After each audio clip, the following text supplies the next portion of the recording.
In the middle of the Cold War, beneath a divided city, the CIA carried out one of the boldest intelligence operations ever attempted, a secret tunnel hidden beneath Berlin, built in complete secrecy in the shadow of one of the most dangerous geopolitical standoffs in history. Its purpose? To listen, to intercept, to understand the enemy from the inside. For months, American intelligence quietly tapped into Soviet communications, collecting information that could shift the balance of power. It was precise, calculated, and incredibly risky, because it discovered the consequences could have escalated far beyond espionage. It could have triggered a major international crisis. But the operation worked. At least, that's what the CIA believed. Because behind the scenes, something far more complicated was unfolding. Something that would turn one of the CIA's greatest intelligence victories into one of the Cold War's most fascinating psychological games. Because the Soviets knew from the very beginning, and they chose to say nothing. By the early 1950s, Berlin had become the most dangerous city in the world. It wasn't just divided geographically, it was divided ideologically. On one side, the Western Allies. On the other, the Soviet Union. Two superpowers sharing the same city, separated by tension, suspicion, and constant surveillance. Every street, every building, every movement was watched. Berlin wasn't just a city anymore. It was a battlefield of intelligence. Spies operated in the open. Agents disappeared without explanation, and information became the most valuable resource of all. Because in the Cold War, knowledge wasn't just power, it was survival. For the United States, understanding Soviet strategy was critical, but gaining access to that information was incredibly difficult. Soviet communications were tightly controlled, encrypted, protected, and kept well beyond the reach of traditional intelligence methods. Intercepting messages directly from Moscow was nearly impossible, and human intelligence inside the Soviet system was extremely limited. So American intelligence faced a fundamental problem. They needed information, but they had no reliable way to get it. And in a conflict where every decision could have global consequences, operating in the dark was not an option. So instead of trying to break into Soviet systems from the outside, they began asking a different question. What if they could get closer? Much closer. Closer than anyone had ever attempted before. The solution was as daring as it was unconventional. If they couldn't access Soviet communications from above ground, they would go underneath. The idea was simple in concept, but incredibly complex in execution. Build a tunnel, starting in West Berlin, extending into the Soviet-controlled East. Not to move people, not to cross borders, but to reach something far more valuable. Underground communication lines, telephone cables carrying military conversations, operational discussions, strategic planning. The kind of information that could reveal not just what the Soviets were doing, but how they were thinking. The CIA partnered with British intelligence to bring the plan to life.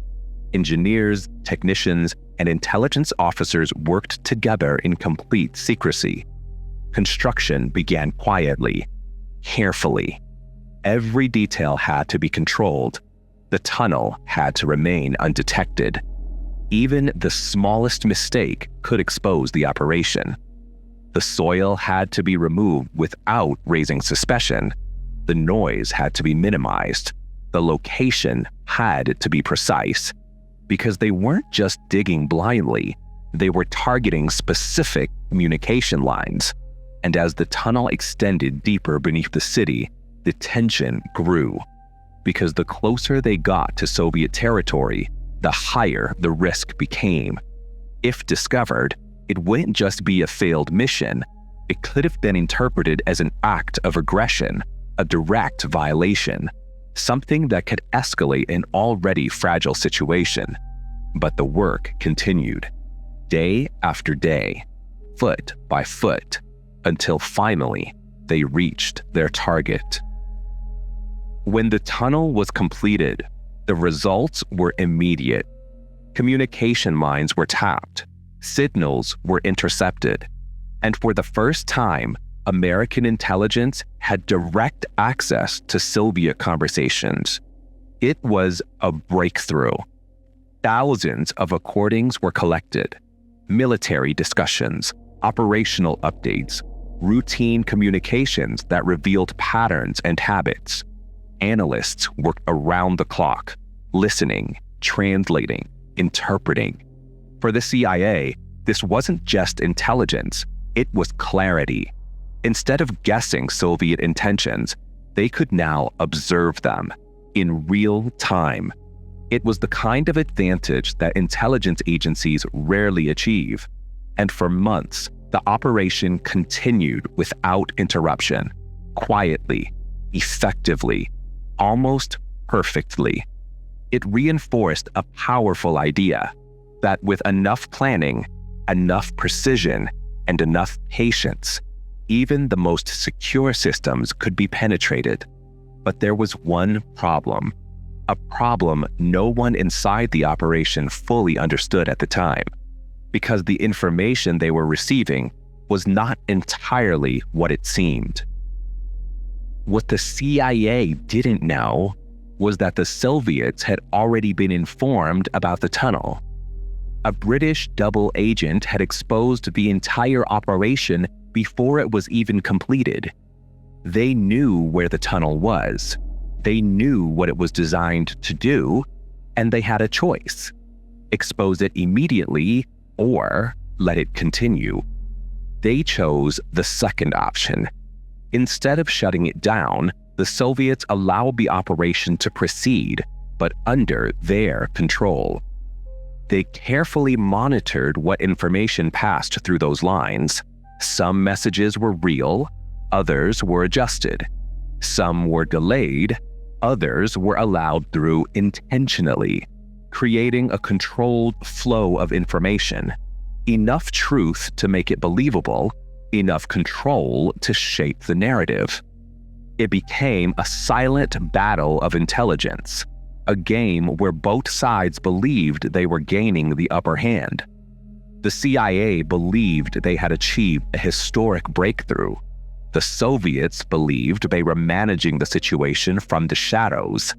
And for months, the operation continued, not as a simple intelligence success, but as something far more complex, a carefully balanced dissection, where perception mattered just as much as reality. Eventually, the tunnel was discovered, publicly exposed as a major intelligence operation. The story spread quickly. A secret tunnel, a bold mission, a symbol of Cold War ingenuity. To many, it looked like a victory for American intelligence, a demonstration of technical skill, planning, and strategic thinking. And in many ways it was, because the operation itself required extraordinary precision, and the intelligence gathered, even if imperfect, still had value. But what remained hidden for years was the deeper truth: that Operation Gold wasn't just an intelligence success or a failure. It was something in between, a reminder that in the Cold War, the real battle wasn't just about information, it was about perception. Because when both sides believe they're winning, the question is no longer who has the advantage, it's who understands the game better. And in a world where truth and deception often overlap, that line becomes harder to see than ever.